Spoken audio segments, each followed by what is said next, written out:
जय जोहार। स्वागत है आपमन के न्यूज़ 36 छत्तीसगढ़ के आवाज में। खबर छत्तीसा में आघू बाढ़बो। बिलासपुर जिला ले सरकारी नौकरी लगाए के झांसा दे के 13 बेरोजगार युवक मन ले 65 लाख रुपया वसूली करे जाए के मामला हुआ है। बेरोजगार मन ला जब नौकरी नहीं मिलिस तब युवक मन एक शिकायत पुलिस में दर्ज कराई। पीड़ित युवक मन न्यायधानी के समीपस्थ गाँव पेंडारी के रहैया है। सकरी थाना क्षेत्र के पेंडारी निवासी युवक मन के पहचान यशवंत सोनवानी ले रही, जिन्हा खुद ला पुलिस इंस्पेक्टर बता रही। जान पहचान के फायदा उठाते हुए यशवंत युवक मन ला बताइस के सरकारी विभाग में अलग अलग कोटा होते, जेमा कुछ रुपया दे के सीधा भर्ती हो सकत है। आरोपी युवक मन ला ये भी बोलिस के ये तरह के भर्ती में परीक्षा और अन्य प्रकार के जांच घलो नहीं हुए।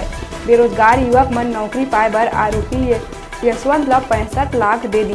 रुपया दिए के बाद भी जब नौकरी नहीं लगी तब पीड़ित युवक मन यशवंत ले संपर्क करके ये संबंध में जानकारी दी। तो यशवंत कोरोना संक्रमण के कारण भर्ती नहीं होए के झांसा देते हुए बात टालत घलो नजर आई। लंबा इंतजार के बाद भी नौकरी नहीं लगे में युवक मन सकरी थाना में कर शिकायत करी, जिन शिकायत में पुलिस जुर्म दर्ज कर लिए है और आरोपी यशवंत और साथी मन के तलाश शुरू कर दिए है।